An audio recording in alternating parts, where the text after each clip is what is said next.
José Emilio Pacheco, toma 2. Estimado señor, le envío junto con estas líneas el informe confidencial que me solicitó. Espero que lo encuentre de su entera satisfacción. Incluyo recibo timbrado por 1,200 pesos moneda nacional, que le ruego se sirva a cubrir por cheque, giro o personalmente en estas oficinas. Advertirá usted que el precio de mis servicios profesionales excede ligeramente lo convenido. Ello se debe a que el informe salió bastante más largo y detallado de lo que supuse en un principio. Tuve que hacerlo 2 veces para dejarlo claro, ante lo difícil y aún increíble del caso. Redactarlo, dicho sea entre paréntesis, me permitió practicar mi hobby, que consiste en escribir, sin ningún ánimo de publicación, por supuesto. En espera de sus noticias, me trato saludarle y ponerme a su disposición como su afectísimo y seguro servidor, Ernesto Domínguez Puga, detective privado. Informe confidencial. El 9 de agosto de 1943, la señora Olga Martínez de Andrade y su hijo de 6 años, Rafael Andrade Martínez, salieron de su casa, Tabasco 106, Colonia Roma. Iban a almorzar con doña Caridad Acevedo, viuda de Martínez, en su domicilio, Gelati 36 bis, Tacubaya. Ese día descansaba el chofer. El niño no quiso viajar en taxi. Le pareció una aventura ir como los pobres, en tranvía y autobús. Se adelantaron a la cita y la señora Olga se le ocurrió pasear al niño por el cercano bosque de Chapultepec. Rafael se divirtió en los columpios y las varadillas del rancho de la Hormiga, atrás de la residencia presidencial, Los Pinos. Más tarde, fueron por las calzadas hacia el lago y descansaron en la falda del cerro. Llamó la atención de Olga un detalle que hoy mismo, tantos años después, pasa inadvertido a los transeúntes. Los árboles de ese lugar tienen formas extrañas. Se hallan como aplastados por un peso invisible. Esto no puede atribuirse al terreno caprichoso ni a la antigüedad.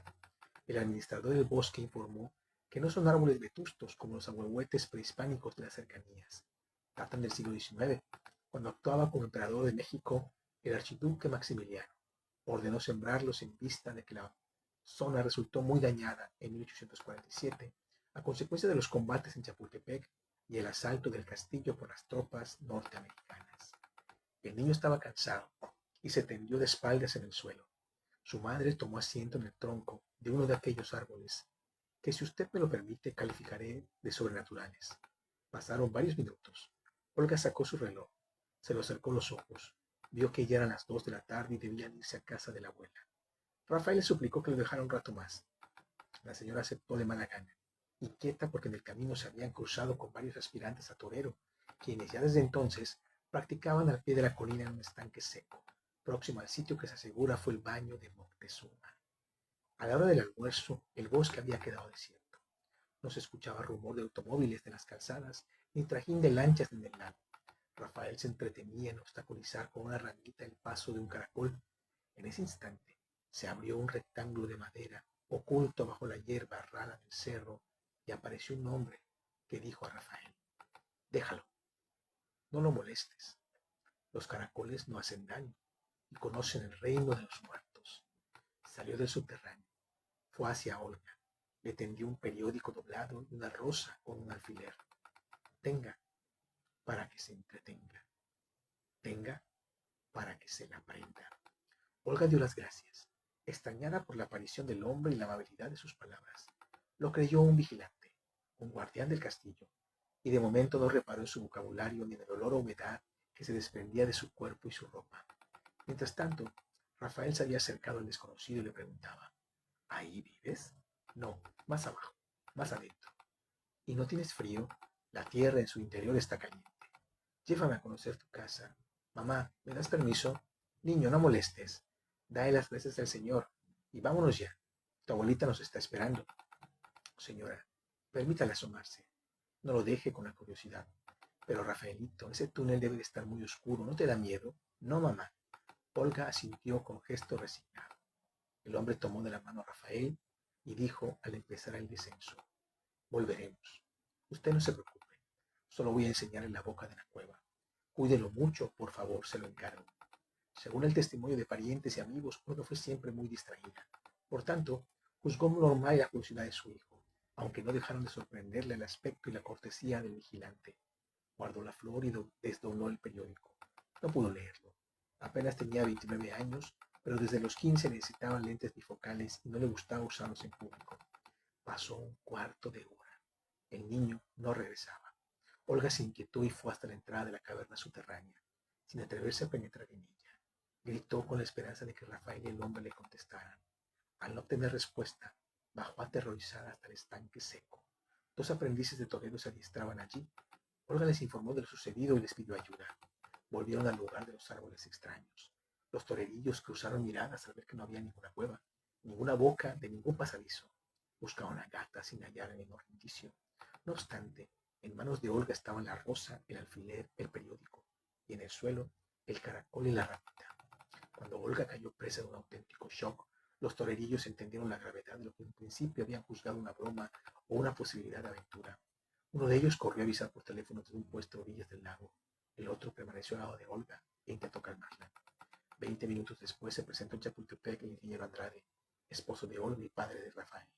Enseguida aparecieron los vigilantes del bosque, la policía, la abuela, los parientes, los amigos y, desde luego, la multitud de curiosos que siempre parece estar invisiblemente al acecho en todas partes y se materializa cuando sucede algo fuera de lo común.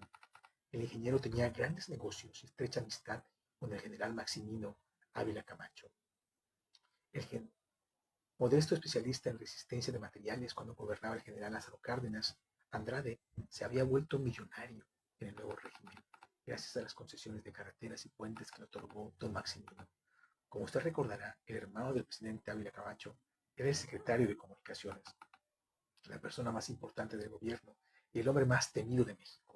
Bastó una orden suya para movilizar a la mitad de todos los efectivos policiales de la capital, cerrar el bosque, detener e interrogar a los torerillos.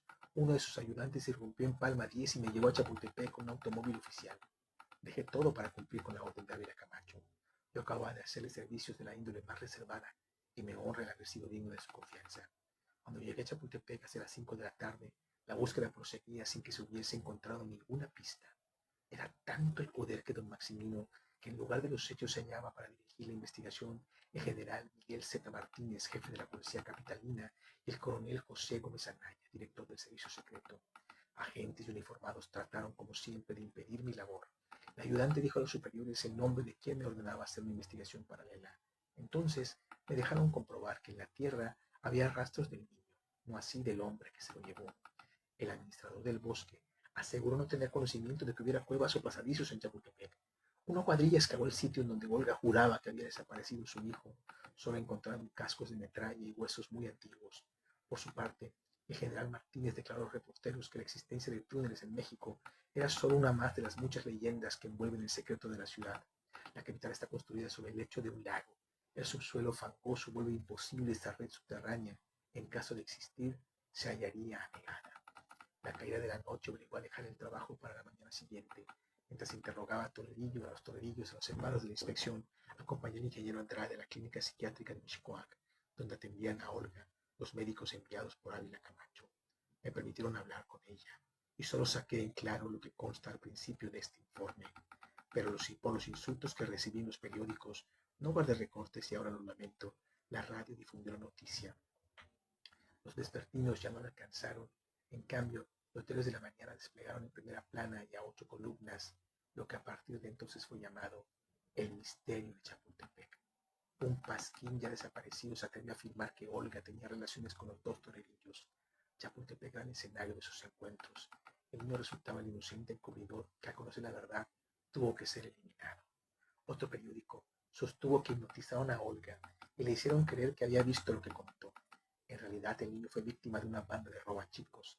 El término traducido literalmente de kidnappers se puso de moda en aquellos años por el gran número de secuestros que hubo en México durante la Segunda Guerra Mundial. Los bandidos no tardarían en pedir rescate o en mutilar a Rafael para obligarlo a la mendicidad. Aún más irresponsable, cierta hoja inmunda engaña a sus lectores con la hipótesis de que Rafael fue capturado por una secta que adora dioses prehispánicos y practica sacrificios humanos en Chapultepec. Como usted sabe, Chapultepec fue el bosque sagrado de los aztecas. Según los miembros de la secta, la cueva oculta en este lugar uno de los ombligos del planeta y la entrada al inframundo. Semejante idea parece basarse en una película de Cantinflas, El signo de la muerte. En fin, la gente halló un escape a la miseria, las tensiones de la guerra, la escasez, la carestía, los apagones, preventivos contra un bombardeo aéreo que por fortuna no llegó jamás. El descontento, la corrupción, la incertidumbre, y durante algunas semanas se apasionó por el caso. Después, todo quedó olvidado para siempre. Cada uno piensa distinto, cada cabeza es un mundo y nadie se pone de acuerdo en nada. Era un secreto a voces que para 1946 don Maximino ambicionaba suceder a don Manuel en la presidencia. Sus adversarios aseguraban que no vacilaría a recurrir a un golpe militar y al fratricidio. Por tanto, de manera inevitable, se le dio un sesgo político a este embrollo. A través de un semanario de oposición, sus enemigos civiles difundieron la calumnia de que don Maximino había ordenado el asesinato de Rafael con objeto de que el niño no informara al ingeniero Andrade de las relaciones que su protector sostenía con Olga. El que escribió esa infamia amaneció muerto cerca de Topilejo, en la carretera de Cuernavaca. Entre su ropa se halló una nota de suicida en que el periodista manifestaba su remordimiento. Hacia el elogio de Ávila Camacho se disculpaba entre los Andrade. Sin embargo, la difamación encontró un terreno fértil, ya que don Maximino, personaje extraordinario, tuvo un gusto proverbial por las llamadas aventuras. Además, la discreción, el profesionalismo, el respeto a su dolor y a sus actores canas me impidieron decirle antes a usted que en 1943 Olga era bellísima, tan hermosa como las estrellas de Hollywood, pero sin la intervención del maquillista ni el cirujano plástico. Tan inesperadas derivaciones tenían que encontrar un hasta aquí. Gracias a métodos que no viene al caso de escribir, los torerillos firmaron una confesión que aclaró las dudas y acalló la maledicencia. Según consta en actas, el 9 de agosto de 1943, los adolescentes aprovechan la soledad del bosque a las 2 de la tarde y la mala vista de Olga para montar la farsa de la cueva del vigilante misterioso. Enterados de la fortuna del ingeniero que hasta entonces había hecho esfuerzos por ocultarla, se proponen llevarse al niño y exigir un rescate que les permita comprar su triunfo en las plazas de todos. Luego, atemorizados al ver que pisan terrenos del implacable hermano del presidente, los torerillos enloquecen de miedo. Asesinan a Rafael, lo descuartizan y echan sus restos al canal del desagüe. La opinión pública mostró credulidad y no exigió que se puntualizaran algunas contradicciones. Por ejemplo, ¿qué se hizo de la caverna subterránea por la que desapareció Rafael? ¿Quién era? ¿En dónde se ocultaba el cómplice que desempeñó el papel de guardia? ¿Por qué? De acuerdo con el relato de la madre, fue el propio niño quien tuvo la iniciativa de entrar en el pasadizo. Y sobre todo, ¿a qué horas pudieron los torerillos destazar a Rafael y arrojar los despojos a las aguas negras, situadas en su punto más próximo a unos 20 kilómetros de Chapultepec? Si, como antes he dicho, uno llamó a la policía y al ingeniero Andrade, el otro permaneció al lado de Olga, y ambos estaban en el lugar de los hechos cuando llegaron la familia y las autoridades. Pero al fin y al cabo, todo en este mundo es misterioso. No hay ningún hecho que pueda ser aclarado satisfactoriamente. Como tapabocas se publicaron fotos de la cabeza y el torso de un muchachito, vestigios extraños del canal de desagüe. Pese a la avanzada descomposición, era evidente que el cadáver correspondía a un niño de 11 o 12 años, y no de 6, como Rafael. Esto sí no es problema. En México, siempre que se busca un cadáver, se encuentran muchos otros en el curso de la pesquisa. Dicen que la mejor manera de ocultar algo es ponerlo a la vista de todos. Por ello, y por la excitación del caso y sus inesperadas ramificaciones, se disculpará que yo no empezara por donde procedía, es decir, por interrogar a Olga acerca del individuo que capturó a su hijo. Es imperdonable, lo reconozco, haber considerado normal que el hombre le entregara una flor y un periódico y no haber insistido en examinar estas piezas. Tal vez un presentimiento de lo que iba a encontrar me hizo posponer hasta lo último el verdadero interrogatorio. Cuando me presenté en la casa de Tabasco 106, los torerillos convictos y confesos tras un juicio sumario ya habían caído bajo los disparos de la ley fuga. En Mazatlán intentaron escapar de la cuerda en que iban a las Islas Marías para cumplir una condena de 30 años por secuestro y asesinato. Y ya todos, menos los padres, aceptaban que los restos hallados en las aguas negras eran los del niño Rafael Andrade Martínez. Encontré a Olga, muy desmejorada, como si hubiera desfallecido varios años en unas cuantas semanas. Aún con la esperanza de recobrar su hijo, se dio fuerzas para contestarme. Según mis apuntes taquigráficos, la conversación fue como sigue. Señor Andrade, En la clínica de Mixcoac no me pareció oportuno preguntarle ciertos detalles que ahora considero indispensables. En primer lugar, ¿cómo vestía el hombre que salió de la tierra para llevarse a Rafael? De uniforme. ¿Uniforme militar? ¿De policía? ¿De guardabosques?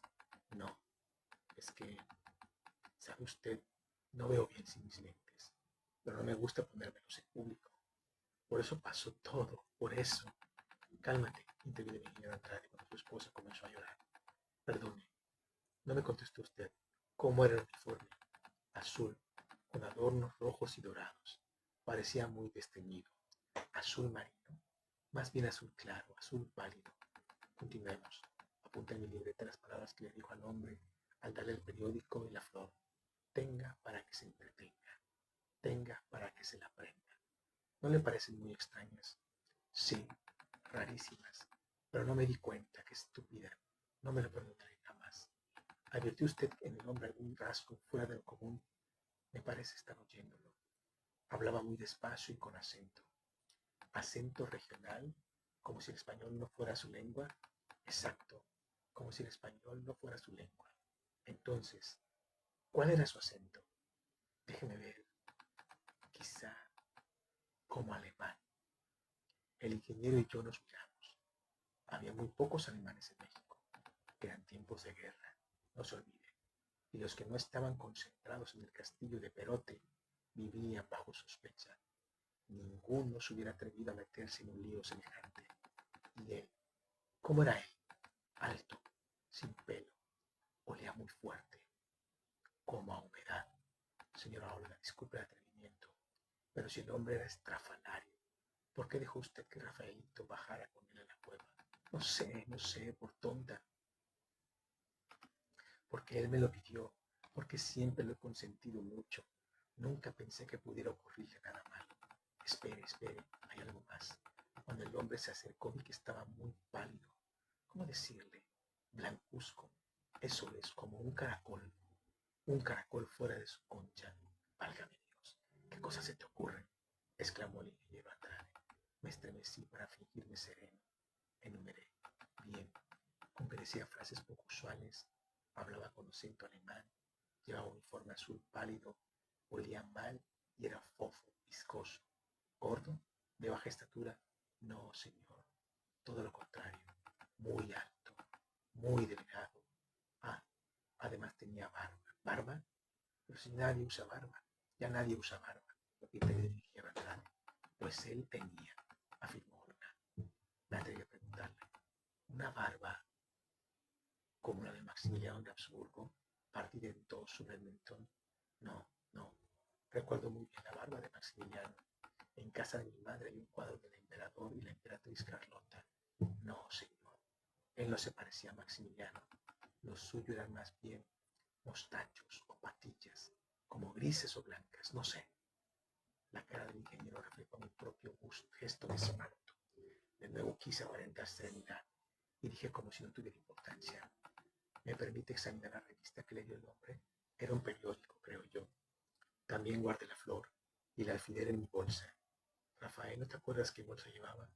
La recogí en Mixcoac y luego la guardé en tu ropero.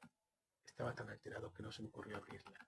Señor, en mi trabajo he visto cosas que horrorizan a cualquiera. Sin embargo, nunca había sentido ni he vuelto a sentir un miedo tan terrible como el que me dio cuando el ingeniero Andrade abrió la bolsa y nos mostró una rosa negra, marchita. No hay en este mundo rosas negras. Un alfiler de oro puro, muy desgastado, y un periódico amarillento que casi se deshizo cuando lo abrimos. Era la Gaceta del Imperio, con fecha del 2 de octubre de 1866. Más tarde nos enteramos de que solo existe otro ejemplar en la hemeroteca. El ingeniero Andrade, que en paz descanse, me hizo jurar que guardaría el secreto. El general Maximino Ávila Camacho me recompensó sin medida y me exigió olvidarme del asunto. Ahora, pasados tantos años, confío en usted y me atrevo a revelar a nadie más le he dicho una palabra de todo esto, el auténtico desenlace de lo que llamaron los periodistas el misterio de Chapultepec. Poco después, la inesperada muerte de don Maximino iba a significar un nuevo enigma, abrir el camino al gobierno civil de Miguel Alemán y terminar con la época de los militares en el poder. Desde entonces hasta hoy, sin fallar nunca, la señora Olga Martínez, viuda de Andrade, camina todas las mañanas por el bosque de Chapultepec, hablando a solas. A las 12 en punto de la tarde, se sienta en el tronco vencido del mismo árbol, con la esperanza de que algún día la tierra se abrirá para devolverla a su hijo o para llevarla, como los caracoles, al reino de los muertos. Pase usted por allí y la encontrará con el mismo vestido que llevaba el 8 de agosto de 1943, sentada en el tronco, inmóvil, esperando, esperando.